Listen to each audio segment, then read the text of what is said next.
Welcome. This is the AM News. In our first story, Richard Jakpa, the businessman in the ongoing trial, clashed with state prosecutor in a confrontational cross-examination in the ongoing ambulance procurement trial, as he throws a challenge to the AG to provide his version of their explosive WhatsApp chat.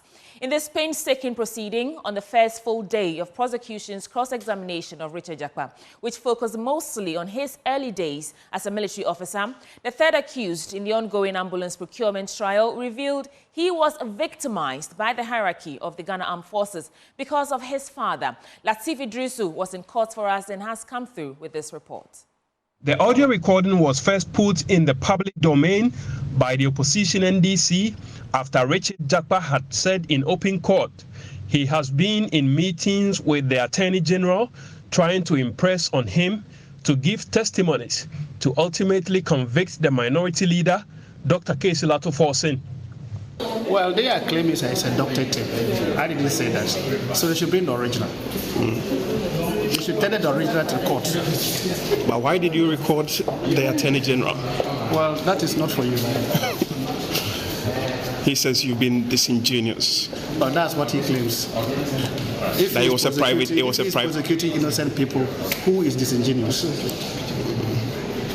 It was a private conversation, and now you put it out. You claim it's a private conversation. That's what he says. Well, where private conversation, it's a conversation that leads to committing crimes, it can no longer be private. At that press conference, where the audio was played, chairman of the opposition NDC, Asiedun Ketia, who ran commentary on the audio, described the Attorney General as the torchbearer of injustice in relation to the court action against the minority leader, and that instead of seeking justice, the Attorney General is rather hell-bent on securing the incarceration of the minority leader.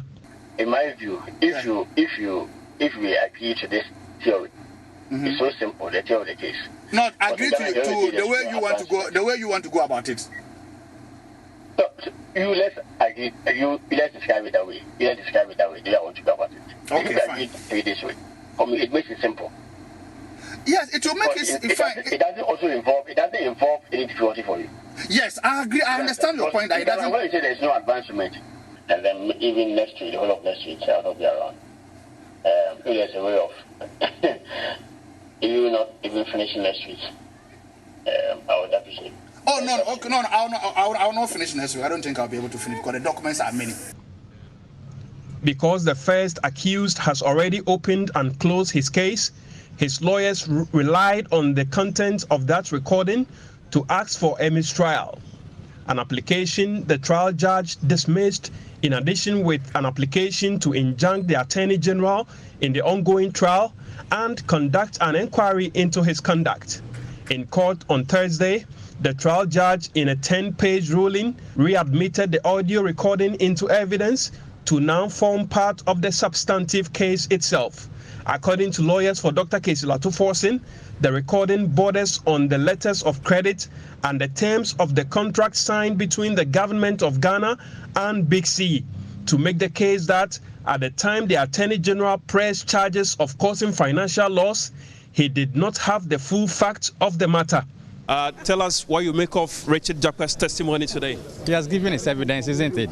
So we are to test it. You wait on Thursday and beyond, Tuesday and beyond. You get the full story, so don't worry. What do you make of his testimony? He has given his evidence in chief. That's his case. But if you come to court and state your case, it doesn't mean that you made your case. I just want to rest there. We are going to examine him. I don't really, you make your own judgment. Do you find it credible, the evidence? Whether it's credible or not credible. He has given his evidence, and I don't want to prejudge us before the court. That's his case. We also confront with our case, and the court to make a decision out of it. But are you surprised with the kind of things that he's been saying? I will not say, because already something in the audios that we've heard, so it's not something new. He made a point that the AG is urging him to get forcing him to be jailed for at least 1 month. I don't want to comment because you see, it's a life matter. That's evidence in chief, and as counsel, I don't have to comment on specific. But as I said, when we come to court on Tuesday, all those things will be tackled. But what's your initial reaction on the ruling? Oh, the judge decided to make a ruling, and that's how the law works. Today, the judge said our objections are not something that she was going to take. We take it. You think you have enough under your sleeves to undo what Richard Jakpa has said to court today? Rested there, and wait for our side of the matter. and you'll be marveled. You rested there. The audio, you didn't want the judge to readmit it into evidence. That has happened. Are you disappointed? Oh, the judge has given a ruling. That's how the law works. If you think you don't want something to be admitted, you raise an objection. This is the duty of the judge to make a pronouncement of such objections. The judge has done so. That's rule of law. You didn't want it because you felt it wouldn't do well for your case. How bad or damaging is this, admission of the audio to your case? Not at all, because this audio is something that you have heard, isn't it? Having to heard it, you've heard it. So what is new in it? But it's about procedure. So in terms of the content, we are not minded by that because it's something that is in the public domain. But as to whether you can tender a recorded or secretly recorded audio is something that we wanted to test, because that's why we're talking about law, not about public sentiments, whether you are comfortable, you're not comfortable. It's about due process. And the judge says that that's due process. It can be tendered. We are going by it. He also talked about the WhatsApp chat between himself and the Attorney General. Do you find that to be credible, or is something that has been made up? Whether it's credible or not credible, I said it's a life matter. As a lawyer of at least 22 years standing, I will not conduct my case in the media by saying it's credible, it's not credible. But come to court on Tuesday and hear our side of the matter. One question that will not run away is the absence of the Attorney General in court. Is it now clear that he's headed to He reserves the right to be in court. He reserves the right not to be in court. At the time that he wants to be in court, you see him. If he doesn't want to be in court, you also not see him. So it's just normal. The last time we asked you, you told us that the department, the Attorney General's department, is studying the advice by the sitting judge. Has that been conclusive yet? Reason why he didn't show up in court? Leave it there. The Attorney General does not prosecute all the cases in our office. If in this particular matter, sometimes he comes, other times he doesn't come. Today he's not in. It doesn't mean that next time he will not be coming. So you leave it there. Tuesday, Wednesday, next month, I'm saying this matter that we started, we are going to prosecute it to its conclusion. Would the approach of the Attorney General change following this testimony by Richard Jakpa, today's testimony? What approach?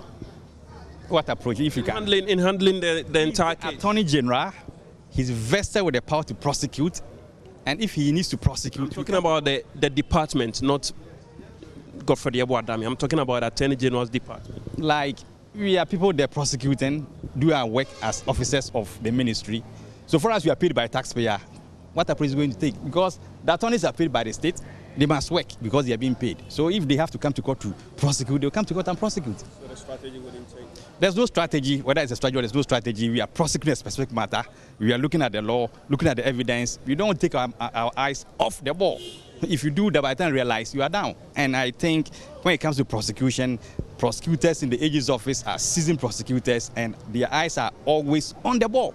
And this is what we are doing. According to Richard Jakpa, that from his interaction with the Attorney General and also the pressure being mounted on him by his extended family, he knows that the prosecution of Dr. Keshila Tuforsin is nothing but something that is born out of political convenience and vindictiveness.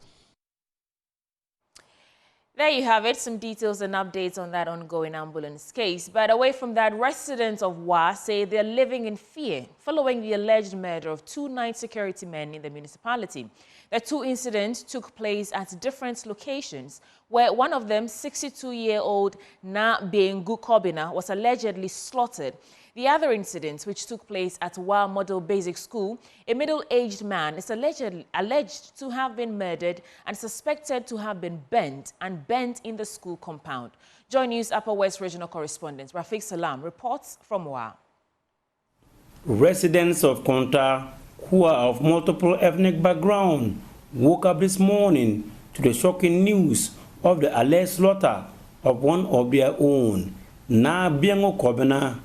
The 62-year-old father of 6 was found lying at the veranda of the satellite office for the Wa East District Education Office, where he works as a night security. The incident drew a large crowd of residents and passers-by to the scene. They stood quiet, many with grim and bearded tears, while they kept vigil over the dozens of police detectives searching the body of the deceased and the crime scene. Walking few yards away from the scene of the crime is the 4th son of the alleged native of Keleu, Nabiang Ezekiel Kojo. He is yet to come to terms with what transpired. he recounted his last meeting and words with his extrovert father. Yesterday, Sunday was a Father's Day. They asked me about that and say, what celebration can we celebrate? So once he said that, I say, oh, what do you want? He asked me, he want one drink. So I bought a drink for him. I think that's the drink that I bought to him, and that's all. So it means that those were your last moment with your father? Of course. Okay, now he's been stabbed to death. What do you want to be done? Only God. And now...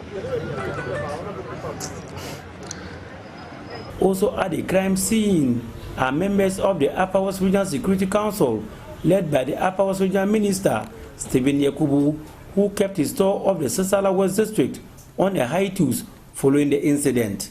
Residents of Kwanta says they are shell-shocked about the incident and now lives in fear. Julius Yurunoba is the youth chief of Kwanta. We have to live in fear. If this thing can happen to him, it can equally happen to anybody. Despite the expression of living in fear, Minister Stephen Yakubu has this assurance for the public. To assure the entire Wa people that the security services will be patrolling, will do what they need to do to make sure that everyone is safe.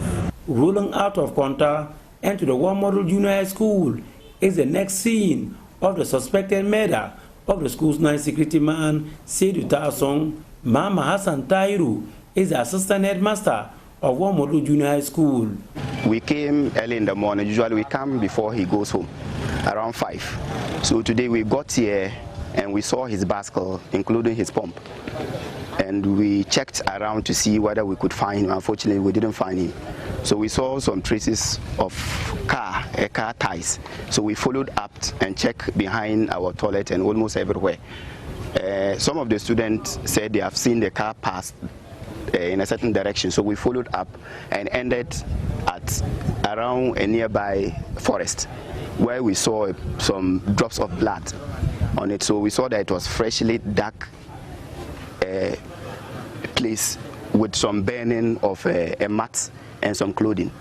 The sea of people who thronged to the scene of the crime are deeply worried to the marrow, wondering whether the issue of suspected murders of security men have clawed back to the community. They are simply asking one question, whether the investigative report that were done by the security service has been thrown to the dogs. Mumuni Jamil wants the security agencies, especially the police, to up the ante in their investigations and let the public know the outcome of their previous investigations. Event has happened, we have not heard anything, the case has come to sleep, and for right now, how can we be rest assured that our security is safeguarded? The scene at the family house of Nabiago Kobna is enveloped in grief, emotion, and uncontrollable wailing. For now, there's nothing to stop them from grieving unless the perpetrators of the Carlos Act are arrested. Reporting for Joy News, Rafiq Salam.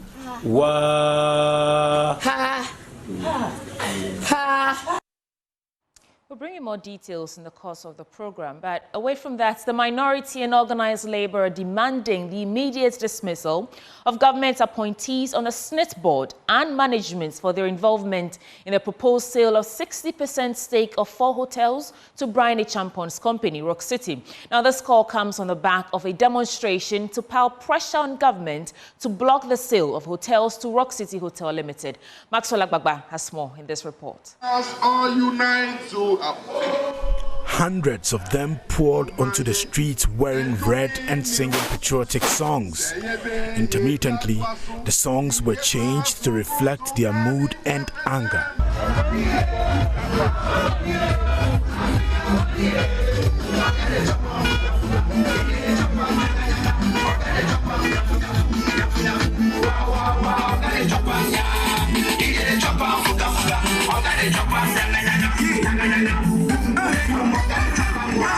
They are calling on President Akufo-Addo to immediately stop the sale of the SNIT hotels.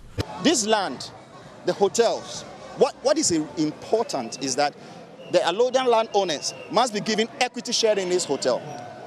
There's nothing wrong with giving 30% of the equity shares of all these hotels to the allodial landowners. And therefore, if you are going to sell it, sit down with them, think about it. Now, what is the benefit to our people?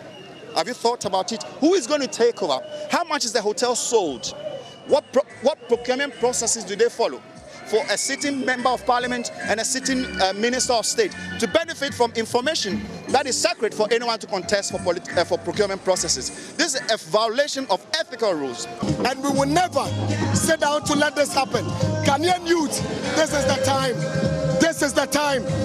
Don't sit back and say, it is really important that we all see the importance for we to come together and fight against this oppression.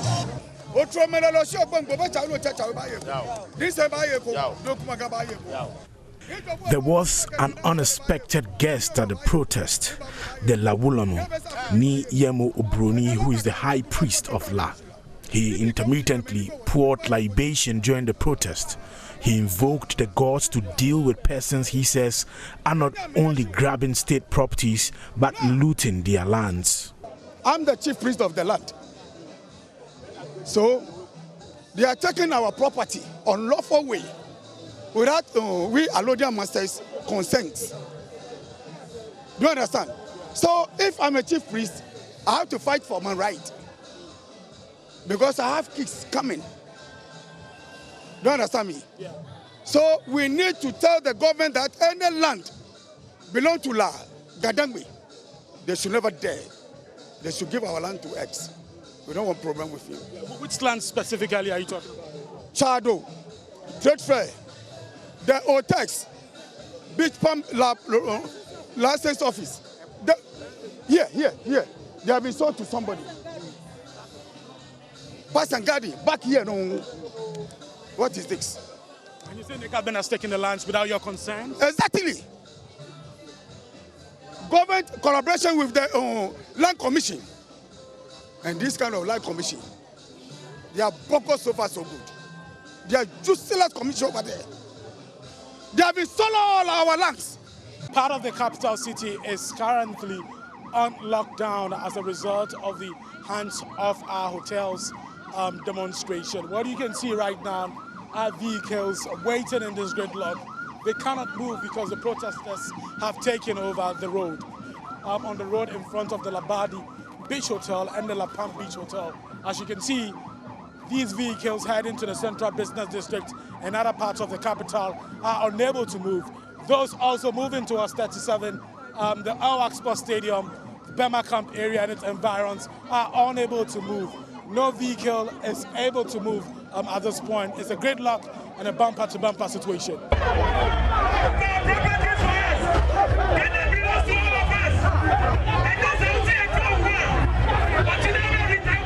It was all peaceful until a scuffle broke out between the protesters and personnel of the Ghana Police Service. Police was forced to use pepper spray to disperse the agitated crowd.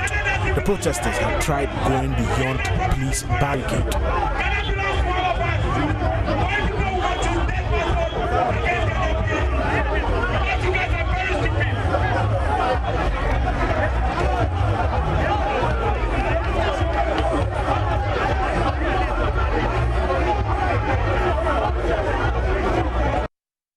North-Tongue Member of Parliament Samuel Okudzeto Ablakwa says Parliament would take a serious view of the issue. He says some of the demonstrators were injured in the process. We asked colleagues to rush them to the hospital. I suspect they are at the 37 hospitals, but I don't have the current report on their status because I've been presenting the petition. But I'm going there right away with our colleagues, and we will not abandon them in the battlefield. We are going to check up on them, and we'll keep you updated. So what exactly happened to them, though?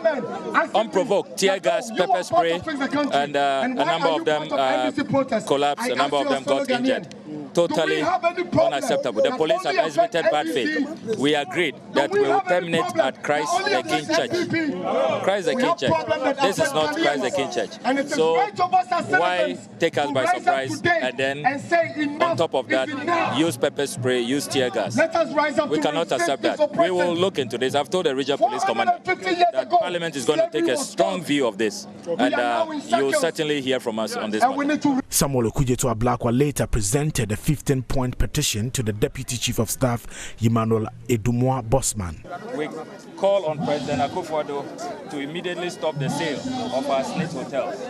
2, we take the view that state assets should not be sold, especially profitable ones. Historically, since 1966, the sale of state assets has not been in the supreme interest of Ghana, and we therefore cannot continue on that destructive trajectory.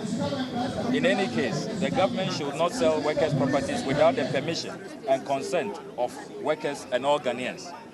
It is wrong, immoral, and unethical for ministers and government officials to buy state assets. President Akufo-Addo must not preside over this detestable and dangerous practice, particularly when he assured the nation that his appointees who want to make money through such transactions should rather stay in the private sector. The Deputy Chief of Staff, Emmanuel Edumwa Bosman, received the petition and said government will study it and get back with feedback. We want to keep in the spirit of democracy. As you know, this year is an election year. We want to do everything in a clean, peaceful, and calm manner. So I've received this petition on behalf of the President. I'll submit same, and I can assure you that it will be looked into and the appropriate measures taking place as and when it is deemed fit and proper to do so. Thank you so very much, and God bless us all.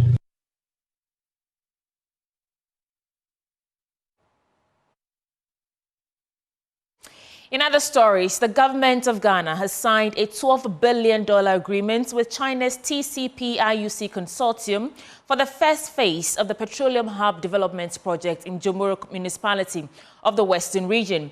The project is expected to create 780,000 direct and indirect jobs and revolutionize the downstream petroleum sector in Ghana and across Africa. This agreement, made between Ghana's Petroleum Hub Development Corporation and China's TCP-IUC consortium, is part of a broader $60 billion investment by the Ghanaian government to transform the energy sector. There's more in the following report. Divided into 3 phases, the first phase, costing $12 million and spanning the next 4 years, will include constructing a state-of-the-art refinery with a capacity of 300,000 barrels per day, a petrochemical plant, a 3 million cubic meters of storage tanks, and the development of a jetty and port infrastructure. The signing ceremony included key sector stakeholders and traditional leaders from Nzemaland. Chief Executive Officer of the Petroleum Hub Development Corporation, Charles Owusu, stated that the project, when fully operational, will enhance energy security by complementing existing refineries in Ghana and across the continent. When this project is operating at full capacity, it will rather complement and not compete with fully functional Tema Oil and Senti Oil refineries, Dangote's refinery, and all other refineries dotted across African continent to help meet our energy needs. Additionally, it is to help Ghana sustainably explore her numerous hydrocarbon deposits for jobs, energy, revenue, and further integration with the global economy and development without turning a blind eye on the ongoing global energy transition effort and climate change. The Minister of State Enterprises, Joseph Kujo, explained the funding mechanisms of the project. It is a Ghana government securing land, 20,000 acres land space in the Jomoro district, and that has been done. And a Ghana government establishing a functioning institution like the Petroleum Hub Development Corporation, that has been done and staffed. And a Ghana government and PADC signing lease agreements. You know, PADC, the land is vested in the PADC. So signs lease agreement with investors who come in and establish the components, the refineries, the petrochemical plants, the storage tanks, the pipelines, and everything. So the first leasing agreement is what we witnessed. So it is like you have an anchor tenant who you have signed an agreement with to come and develop.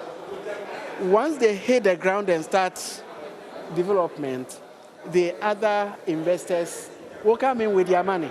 The Minister of Energy, Matthew Opoku Prempeh, tasked environmental regulation agencies to ensure strict adherence to protocols, ensuring local communities benefit fully from the project. We have to find a way of making sure our natural resources God has given us, we don't let it go to waste. And at the same time, not to degrade the environment as we are doing that.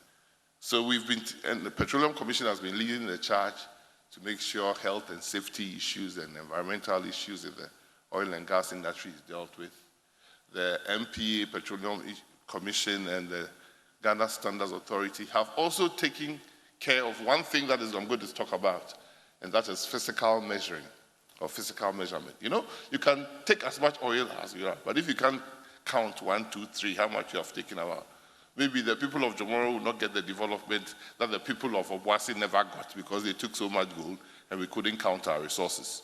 We have to be able to count our resources. On his part, President of the Western Regional House of Chiefs, Awulai Angamatu Ejan II, assured their support for the transformative project.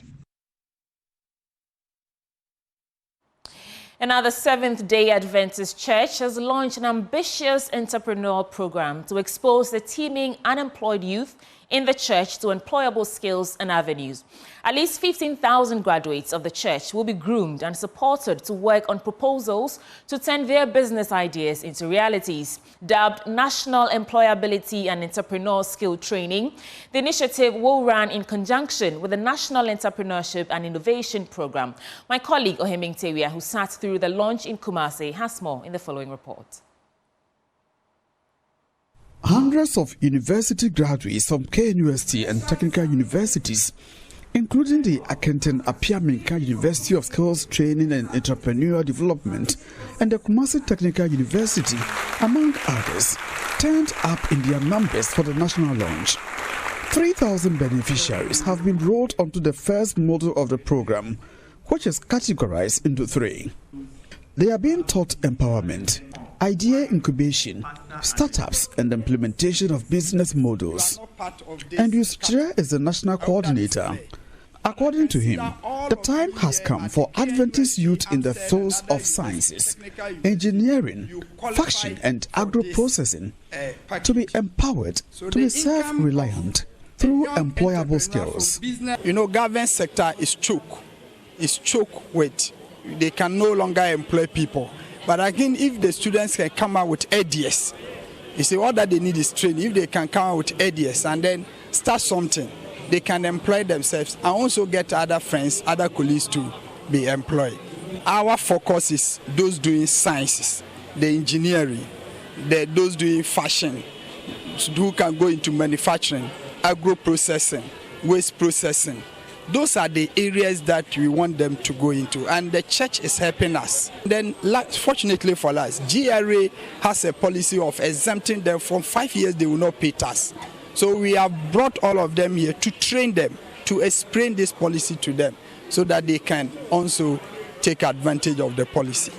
So our plan is that if we are able to get more entrepreneurs, this employment issue that is a burden to the government will be lessened. The president of the Northern Ghana Union, Dr. Kwabena Anobwahin, is happy with the prospects of the next program. He insists the program will succeed in catering for the youth, who form the 80% of membership. These young people who have finished college, who have learned trade, they must get a job, they must be employed.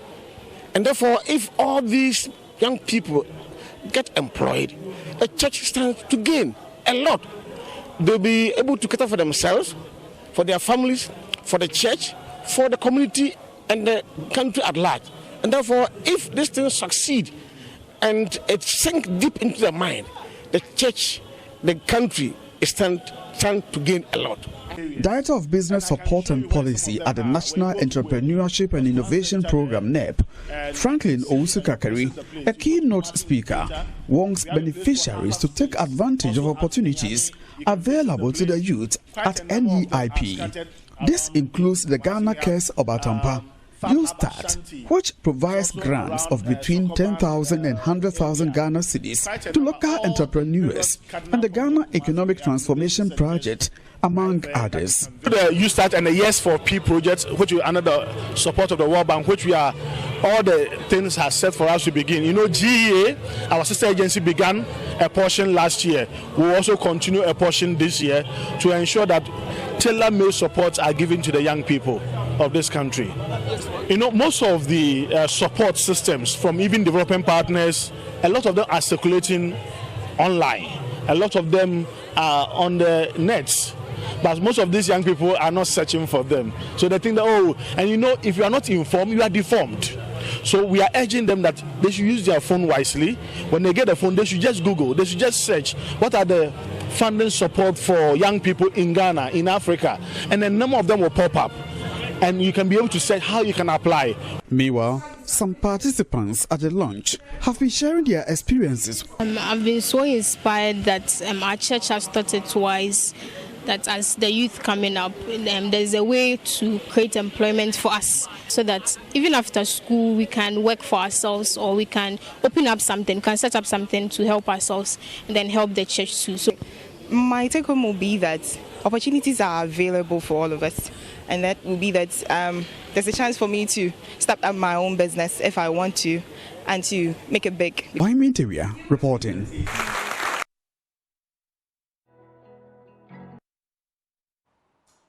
Welcome aboard. Let's zoom right into it. And economist Professor Patrick Esuming has urged government to immediately resolve the energy sector crisis once and for all. Else, the manufacturing sector will not witness any growth. According to him, it will be hard to see manufacturing doing very well when electricity production is declining. His comment follows a contraction of electricity by 7.5% in Q1 of 2024. Now, reacting to the development, Professor Esuming entreated government to take pragmatic steps to address the energy sector concerns. He spoke to Joy Business. Actually, electricity sector has been declining since 2022. If you go back and check the data, so it's no surprise that we've seen the kind of load shedding or load management or whatever it will be called. It's something that we've all been feeling, that we are not producing enough electricity, and the numbers clearly bear it out. We know, given the importance of the electricity sector and the energy sector as a whole for our economy, I think it's something that we really need to pay a lot of attention to and resolve the energy sector difficulties once and for all. Otherwise, we know that it's hard to see manufacturing doing very well when electricity production is declining. So overall, this shows that perhaps things are not getting as bad as it could be, but at the same time, it also shows that there are significant weaknesses. I think the policymakers should not be too swayed by the overall headline number and start thinking that we're out of the woods yet.